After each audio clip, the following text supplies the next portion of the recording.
दोस्तों, दुनिया के हर फिलासफर, हर कामयाब इंसान के पीछे हमेशा एक शख्सियत का बहुत रोल होता है और वो है उसकी वालदा। पिछले दिनों मुझे यूएई के जो प्राइम मिनिस्टर हैं शेख राशिद, उनकी डॉक्यूमेंट्री देखने का मौका मिला। उसकी ज़िंदगी के 3 चैप्टर, उसकी किताब के 50 में से 3 चैप्टर पहले उसकी वालदा के बारे में है।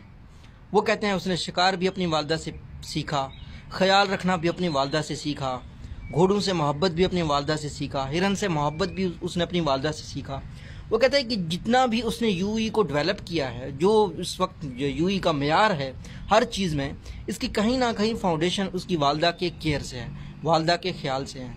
यूई एक ऐसी दुनिया उस बंदे ने बना दी है जिसमें चाहे मुसलमान हो चाहे गैर मुस्लिम हो, सब महफूज फील करते हैं, सब के लिए बराबर अपॉर्चुनिटीज़ हैं और वहाँ पे आपको तहफ़्फ़ुज़ का एहसास होता है। मैं रहा हूँ अजीब